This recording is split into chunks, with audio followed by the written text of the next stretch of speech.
আজ সারা বিশ্ব যাকে দ্য গোট বলে জানে, কেউ কি জানে এই লিওনেল মেসি 11 বছর বয়সে এমন এক রোগে আক্রান্ত হয়েছিলেন যার কারণে হয়তো তিনি কোনোদিন পেশাদার ফুটবলারই হতে পারতেন না, হয়তো ফুটবল ইতিহাসে তার নামই লেখা থাকতো না।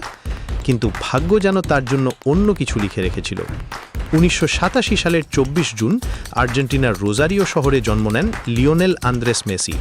খুব সাধারণ একটি পরিবারে বড় হওয়া এই ছেলেটির সবচেয়ে বড় ভালোবাসা ছিল ফুটবল। মাত্র 4 বছর বয়সে তিনি স্থানীয় ক্লাব গ্রান্ডোলিতে খেলা শুরু করেন। এরপর যোগ দেন নিউয়েলস ওল্ড বয়েজ ক্লাবে। সেখানে এত বেশি গোল করতেন যে প্রতিপক্ষ দলগুলো কখনো কখনো শুধু তাকে থামানোর পরিকল্পনাই করত। কিন্তু যখন মনে হচ্ছিল তার ভবিষ্যৎ উজ্জ্বল, তখনই জীবনে নেমে আসে অন্ধকার। মাত্র 11 বছর বয়সে ডাক্তাররা জানতে পারেন মেসি গ্রোথ হরমোন ডেফিসিয়েন্সি নামের এক জটিল রোগে আক্রান্ত। এই রোগের কারণে তার শরীর স্বাভাবিকভাবে বৃদ্ধি পাচ্ছিল না। চিকিৎসার খরচ ছিল এত বেশি যে তার পরিবারের পক্ষে তা বহন করা সম্ভব ছিল না। একের পর এক ক্লাব তার খেলা দেখেছে, তার প্রতিভা দেখেছে, কিন্তু চিকিৎসার খরচ বহন করতে রাজি হয়নি, কারণ তখনকার মেসি ছিল খুবই খাটো গড়নের এক অসুস্থ বালক। ঠিক তখনই গল্পে আসে বার্সেলোনা। 2000 সালে মাত্র 13 বছর বয়সে মেসিকে স্পেনে ট্রায়ালের জন্য নিয়ে যাওয়া হয়। মাঠে নেমে কয়েক মিনিট বল স্পর্শ করতেই বার্সেলোনার কর্মকর্তারা বুঝে ফেলেন তারা একজন অসাধারণ প্রতিভার সামনে দাঁড়িয়ে আছেন। একটি বিখ্যাত গল্প অনুযায়ী বার্সেলোনার কর্মকর্তারা এতটাই মুগ্ধ হয়েছিলেন যে একটি ন্যাপকিন পেপারের ওপরই তার সঙ্গে প্রাথমিক চুক্তি লিখে ফেলেন। বার্সেলোনা শুধু তাকে দলে নেয়নি, তার চিকিৎসার পুরো খরচও বহন করেছে। আর সেখান থেকেই শুরু হয় ফুটবল ইতিহাসের অন্যতম অবিশ্বাস্য যাত্রা।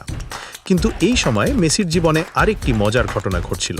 অনেকেই জানেন না, বিশ্বের কোটি কোটি মানুষের হৃদয় জয় করার বহু আগেই তিনি নিজের হৃদয় হারিয়েছিলেন এক ছোট্ট মেয়ের কাছে।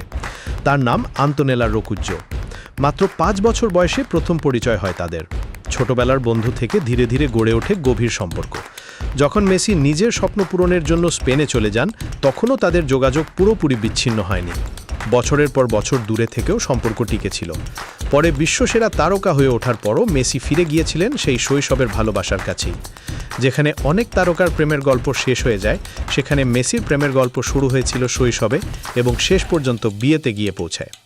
এদিকে মাঠে তখন শুরু হয়ে গেছে তার রাজত্ব। লা মাসিয়ায় একের পর এক রেকর্ড গড়ে তিনি দ্রুত মূল দলে জায়গা করে নেন। 2004 সালে মাত্র 17 বছর বয়সে বার্সেলোনার সিনিয়র দলে অভিষেক হয় তার। এরপর যা ঘটেছে তা আজ ইতিহাস। একের পর এক গোল, একের পর এক ট্রফি, একের পর এক রেকর্ড। বার্সেলোনার ইতিহাসের সর্বোচ্চ গোলদাতা হন তিনি। জেতেন একাধিক চ্যাম্পিয়ন্স লিগ, অসংখ্য লা লিগা শিরোপা এবং বিশ্বের সেরা ফুটবলারের পুরস্কার ব্যালন ডি'অর। এক পর্যায়ে এমন অবস্থা হয় যে প্রায় প্রতি মৌসুমেই তিনি নতুন কোনো রেকর্ড তৈরি করতেন। 2012 সালে এক ক্যালেন্ডার বছরে 91 গোল করে তিনি এমন একটি রেকর্ড গড়েন যা ফুটবল বিশ্বকে হতবাক করে দিয়েছিল। তবে এত সাফল্যের মাঝেও একটি আক্ষেপ তাকে তাড়া করে ফিরছিল, বিশ্বকাপ। 2014 সালে তিনি আর্জেন্টিনাকে ফাইনালে তুলেছিলেন, কিন্তু শিরোপা জিততে পারেননি। সমালোচকরা বলতে শুরু করলো বিশ্বকাপ ছাড়া তাকে সর্বকালের সেরা বলা যাবে না। এরপর এলো 2021 সাল। অবশেষে আর্জেন্টিনার হয়ে জিতলেন কোপা আমেরিকা। দীর্ঘ 28 বছরের শিরোপা খরা কাটল দেশের, কিন্তু সবচেয়ে বড় স্বপ্ন তখনও বাকি। 2022 কাতার বিশ্বকাপ। পুরো টুর্নামেন্ট জুড়ে যেন অন্য এক মেসিকে দেখা গেল। গোল, অ্যাসিস্ট, নেতৃত্ব সব কিছুতেই ছিলেন অসাধারণ। এরপর এলো সেই মহারণ, আর্জেন্টিনা বনাম ফ্রান্স, ফুটবল ইতিহাসের অন্যতম সেরা ফাইনাল।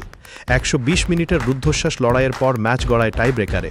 আর তারপর অপেক্ষার অবসান, স্বপ্নের পূরণ। মেসি নিজের হাতে তুলে নিলেন বিশ্বকাপ ট্রফি। যে ছেলেটিকে একসময় ক্লাবগুলো চিকিৎসা দিতে চায়নি, যে ছেলেটির ভবিষ্যৎ নিয়ে সবাই সন্দেহ করেছিল, সেই ছেলেটি একদিন ফুটবল ইতিহাসের সবচেয়ে বড় মঞ্চে দাঁড়িয়ে বিশ্বকাপ উঁচিয়ে ধরলেন। হয়তো এ কারণেই লিওনেল মেসির গল্প শুধু ফুটবলের গল্প নয়, এটি সংগ্রামের গল্প, এটি বিশ্বাসের গল্প, এটি অসম্ভবকে সম্ভব করার গল্প। সাকিবুল ইসলাম, রাইট নিউজ টিভি, ঢাকা।